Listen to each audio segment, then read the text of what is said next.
We are discussing about the thermodynamic behavior of open system, that is partial molar quantities.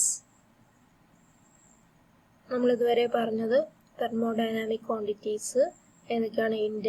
internal energy, enthalpy, entropy, Gibbs energy, volume. അങ്ങനെയുള്ള കുറേ thermodynamic quantitiesനെ കുറിച്ചാണ് നമ്മൾ പറഞ്ഞത് അല്ലേ? Associated with any system.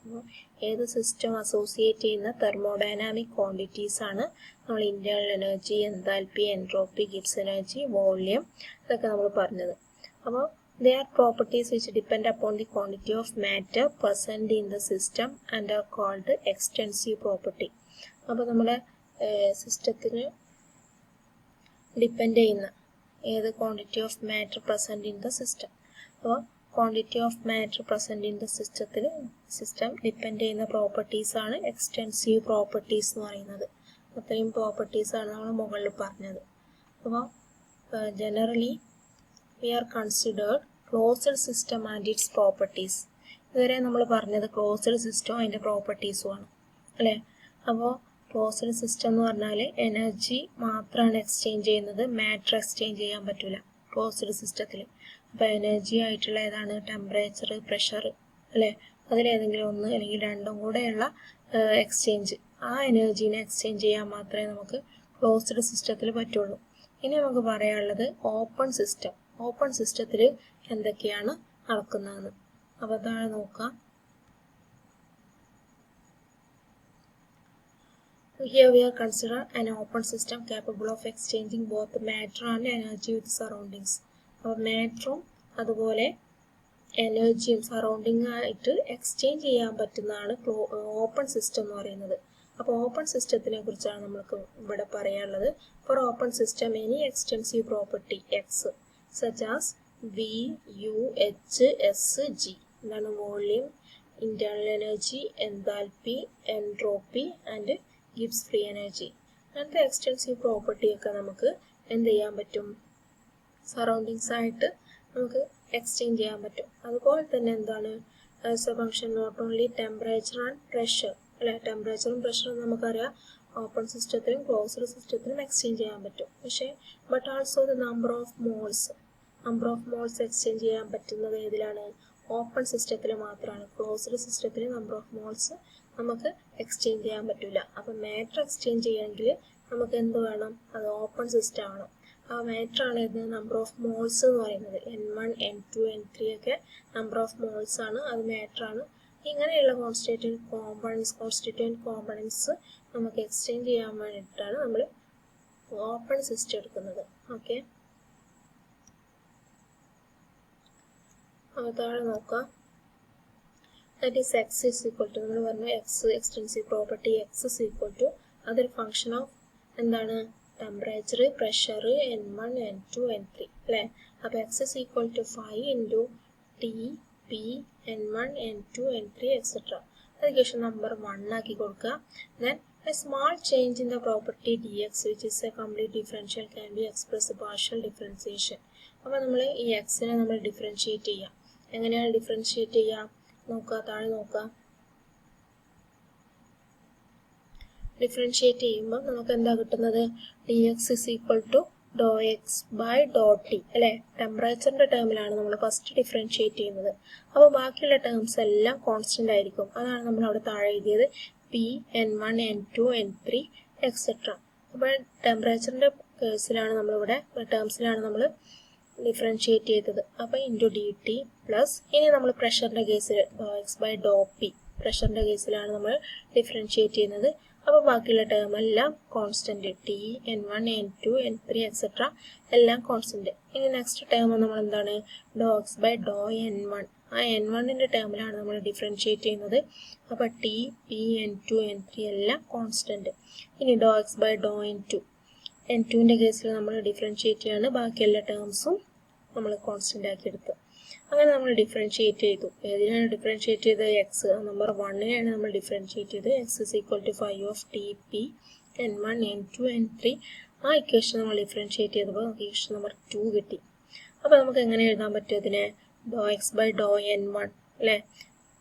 D t p N2, N3 etcetera. അതായത് നമ്മൾ x bar എന്നെടുത്തു.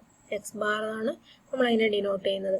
Dr x by do n two. അപ്പോൾ നമ്മൾ ഓരോ നമ്പർ ഓഫ് മോൾസ് ആണ്, നമ്പർ ഓഫ് മോൾസിൻ്റെ കാര്യങ്ങൾ എടുത്തിട്ട് അതിനെ നമ്മൾ x1 ബാറിലേക്കും x2 ബാറിലേക്കും നമ്മൾ അതിനെ അസൈൻ ചെയ്തു. അപ്പോൾ നോക്കാം, അപ്പോൾ n1 ആണ് ചെയ്തതെങ്കിൽ x1 ബാർ, x2 ബാർ ആണെങ്കിൽ n2ൻ്റെ കേസിൽ നമ്മൾ ഡിഫറൻഷിയേറ്റ് ചെയ്തു. അതുപോലെ തന്നെ നമ്മൾ എങ്ങനെ കിട്ടും, ഈ n3ൻ്റെ കേസിലാണ് ഡിഫറൻഷിയേറ്റ് ചെയ്യുന്നതെങ്കിൽ നമുക്ക് x3 ബാർ കിട്ടും. ഓക്കെ, അപ്പോൾ therefore dou x by dou n quantities are called partial molar quantities or partial molar properties.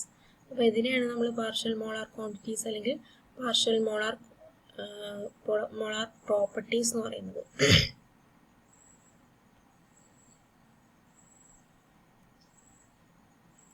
അപ്പോൾ നമുക്ക് ഈ കോമ്പണൻസ് എന്തൊക്കെ ആവാം, പാർഷ്യൽ മോളാർ വോളിയം ആവാം, പാർഷ്യൽ മോളാർ ഇന്റേണൽ എനർജീസ് ആവാം, അതുപോലെ പാർഷ്യൽ മോളാർ എൻട്രോപ്പീസ് ആവാം, പാർഷ്യൽ മോളാർ ഗിബ്സ് എനർജീസ് ആവാം. Okay, in general a partial molar properties of ith component. അപ്പോൾ ith കോമ്പണൻ്റ് ആയിട്ട് നമ്മൾ എടുക്കുകയാണെങ്കിൽ, ജനറലായിട്ട് എടുക്കുകയാണെങ്കിൽ xi bar that is equal to ഡോ എക്സ് ബൈ ഡോ ni t p n1 n2 etcetera ni minus 1 ni plus 1 അങ്ങനെ പോകും. അത് തേർഡ് ഇക്വേഷൻ ആണ്. അപ്പോൾ നമ്മൾ പാർഷ്യൽ മോളാർ ക്വാണ്ടിറ്റീസ് എന്ന് പറയുന്നത് എന്താണ് നോക്കുക. A partial molar quantity for a given component of a system is the increase in the property of a system from the addition of 1 mole of that particular component at constant temperature and pressure to such a large quantity of this system that there is no appreciable change in the concentration. അപ്പോൾ എന്താണ് നമ്മൾ partial molar quantity എന്ന് പറയുന്നത്? Partial molar quantity for a given component of a system, അതെന്താണ്? Increase in the property of a system from the addition of 1 mole of that particular component. അപ്പോൾ നമ്മൾ constant ടെമ്പറേച്ചറിൽ പ്രഷറിൽ ലാർജ് ക്വാണ്ടിറ്റി ഓഫ് ദ സിസ്റ്റത്തിലേക്ക് 1 mole ഓഫ് particular component add ചെയ്യുമ്പോൾ അവിടെ എന്തുണ്ടാവുന്നില്ല? There is no appreciable change in the concentration change, appreciable change അവിടെ ഉണ്ടാവുന്നില്ല. ഇതിനാണ് നമ്മൾ എന്ത് പറയുന്നത്? പാർഷ്യൽ മോളാർ ക്വാണ്ടിറ്റി എന്ന് പറയുന്നത്. Okay, partial molar quantity for a given component of a system is the increase in the property of a system from the addition of 1 mole of that particular component at constant temperature and pressure to such a large quantity of the system that there is no appreciable change in the concentration. അപ്പോൾ നമ്മൾ അവിടെ constant ടെമ്പറേച്ചറും പ്രഷറും നമ്മൾ ടെമ്പറേച്ചറും പ്രഷറും constant ആയി എടുക്കുമ്പോൾ നമുക്ക് equation 2ൽ D T 0 ആവും, അതുപോലെ ഡി പി ടേമും 0 ആവും. അപ്പോൾ ഇക്വേഷൻ നമ്പർ 2 എങ്ങനെ വരും? D of x t p എന്ന് പറയുമ്പോൾ അതിൽ ടെമ്പറേച്ചറും പ്രഷറും കോൺസ്റ്റന്റ് ആക്കിയാണ് എടുത്തത്. xi bar d n 1 plus x1 bar d n 1 plus x2 bar d n 2 അല്ലേ, plus etcetera that is equal to fourth equation അല്ലേ, d x t p that is equal to x1 bar dn1 plus x2 bar dn2 plus etc. Fourth equation ആയിട്ട് കൊടുത്തു. ഇനി അതിനെ നമ്മൾ integrate ചെയ്യാണ്. Integrate ചെയ്യുമ്പോൾ എന്താണ് കിട്ടുന്നത്? എക്സ് ടി പി, അതിൽ ഡിഫറൻഷിയേഷൻ ടേം നമുക്ക് റിമൂവ് ചെയ്യാൻ പറ്റും ഇൻ്റഗ്രേഷൻ ചെയ്യുമ്പോൾ. X t p that is equal to n1 x1 bar plus n2 x2 bar plus etcetera. അതാണ് ഫിഫ്ത്ത് ഇക്വേഷൻ. അപ്പോൾ പാർഷ്യൽ മോളാർ ക്വാണ്ടിറ്റി എന്ന് പറയുമ്പോൾ എന്താണ്? Partial molar value xi bar of a specified property x for the ith constituent of a system is equivalent to the contribution per 1 mole made by that constituent to the total value of x for the given system at constant temperature and pressure. അപ്പോൾ partial molar value xi എന്ന് പറയുന്നത് എന്തിന് equal ആണ്? At constant temperature and പ്രഷറിൽ total value of x for given system, that is equivalent to the contribution per mole made by that constituent. അതാണ് നമ്മൾ partial molar value എന്ന് പറയുന്നത്. ഇനി partial molar Gibbs energy or partial molar free energy or chemical potential. അപ്പോൾ നമ്മൾ chemical പൊട്ടൻഷ്യലിനെ കുറിച്ച് പറയാണ്. അപ്പോൾ നമ്മൾ പാർഷ്യൽ മോളാർ എന്താണ് ഇപ്പോൾ പഠിച്ചപ്പോൾ പാർഷ്യൽ മോളാർ ക്വാണ്ടിറ്റീനെ കുറിച്ച് പഠിച്ചു. ഇനി Gibbs energy partial molar Gibbs energy അറിയുമ്പോൾ ആ ക്വാണ്ടിറ്റിക്ക് പകരം അത് ഗിബ്സ് എനർജി ആയിട്ട് നമ്മൾ അവിടെ അസ്യൂം ചെയ്യാണ്. അപ്പോൾ ഗിബ്സ് എനർജി ആകുമ്പോൾ എന്താണ് പാർഷ്യൽ മോളാർ ഫ്രീ എനർജി, അത് ith കോമ്പണന്റ് ആകുമ്പോൾ നമുക്ക് എങ്ങനെ റെപ്രസെന്റ് ചെയ്യാം GI ബാർന്ന്. അപ്പോൾ GI ബാർ എന്ന് പറയുന്നത് കെമിക്കൽ പൊട്ടൻഷ്യലാണ്. അപ്പോൾ നമുക്ക് കെമിക്കൽ പൊട്ടൻഷ്യൽ ആയിട്ട് വരുമ്പോൾ അതിനെ μI എന്നും കൂടെ നമുക്ക് റെപ്രസെന്റ് ചെയ്യാൻ പറ്റും.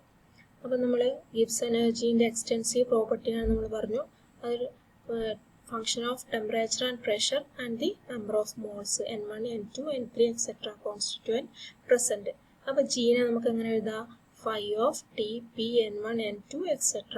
നമ്മൾ നേരത്തെ എക്സ് എന്ന് എഴുതിയ പോലെ തന്നെ ജീനെയും അങ്ങനെ എഴുതാൻ പറ്റും, ഗിബ്സ് എനർജി. കാരണം അത് 6th ഇക്വേഷൻ ആണ്. അതിനെ നമ്മൾ എന്ത് ചെയ്തു നേരത്തെ ഡിഫറൻഷിയേറ്റ് പോലെ തന്നെ ഡിഫറൻഷിയേറ്റ് ചെയ്യാം. എങ്ങനെയാണ് ഡി ടിൻ്റെ ടേമിൽ നമ്മൾ ഡിഫറൻഷിയേറ്റ് ചെയ്യുമ്പോൾ ∂G/∂T dg is equal to ∂G/∂T Pn1 N2 N3 etcetera. Then അടുത്ത ടേം എന്ന് പറയുമ്പോൾ നമ്മൾ ബാക്കി പിൻ്റെ ടേമിൽ ചെയ്യുക, ബാക്കിയെല്ലാം കോൺസ്റ്റൻ്റ് ആക്കി വെക്കുക.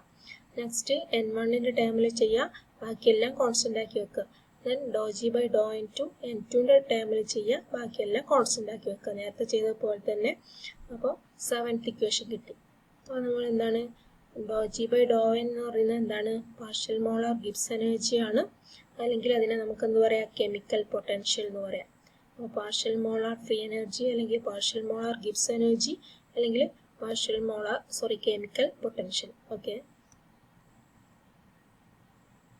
അപ്പോൾ നമ്മൾ നേരത്തെ ചെയ്ത പോലെ തന്നെ എങ്ങനെ ചെയ്യണം N1 N2 N3 ആയിട്ട് for a system composed N1 N2 N3 etcetera moles of various constituent present. The chemical potential of the component 1, 2, 3 are defined by എങ്ങനെ വരും ∂G/∂N1 that is equal to GI bar അല്ലേ, or μ1. അപ്പോൾ μ1 എന്ന് പറഞ്ഞാൽ chemical potential ആണ്, G1 ബാറും same ആണ്. അതുപോലെ ∂G/∂N2 ബാക്കിയെല്ലാം കോൺസ്റ്റന്റ്, അതിന് G2 ബാർ നമുക്ക് പറയാം, നമ്മൾ x1 ബാർ x2 ബാർ പറഞ്ഞ പോലെ തന്നെ. അപ്പോൾ G2 ബാർ എന്ന് പറയുന്നത് എന്താണ് μ2 ആണ്, അതും കെമിക്കൽ പൊട്ടൻഷ്യൽ. അപ്പോൾ ജനറൽ ആയിട്ട് എങ്ങനെ പറയാം നമുക്ക് ith കോമ്പണന്റിന്റെ GI bar or μI that is equal to ∂G/∂Ni Tp N1 N2 Ni minus 1 Ni plus 1. അത് 8th ഇക്വേഷൻ ആയിട്ട് നമുക്ക് പറയാം. അപ്പോൾ എങ്ങനെയാണ് നമുക്ക് പറയാനുള്ളത് partial molar Gibbs energy or partial molar free energy G bar or chemical potential mu for a given component of a system is the increase in the Gibbs energy of the system from the addition of 1 mole of that particular component at constant temperature and pressure to such a large quantity of a system that there is no appreciable change in the concentration.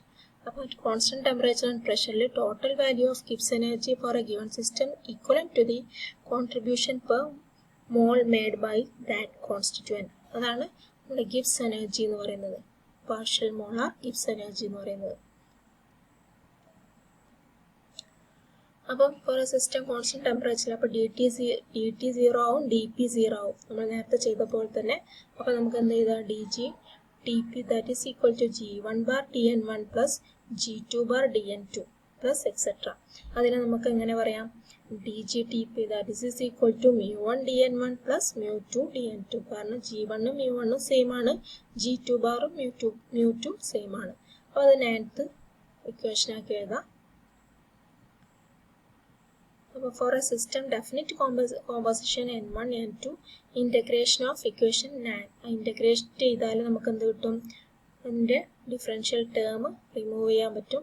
അപ്പോൾ Gtp is equal to μ1 N1 plus μ2 N2 plus etcetera, അത് 10th equation ആണ്. അപ്പോൾ എന്താണ് partial molar Gibbs energy or partial molar free energy എന്ന് പറയുന്നത് എന്താണ് chemical potential ആണ്. Components is in A mixture is the contribution per mole of that particular component to the total Gibbs energy of the system under condition of constant temperature and pressure. അപ്പോൾ ഇതാണ് partial molar Gibbs energy or partial molar free energy. അതിനെ നമുക്ക് chemical potential എന്നും കൂടെ പറയാം. അപ്പം μ1 μ2 ആണ് chemical പൊട്ടൻഷ്യലിന് നമ്മൾ പറയുന്നത്, അത് G1 ബാറിനും G2 ബാറിനും സെയിം ആണ്. ഓക്കെ.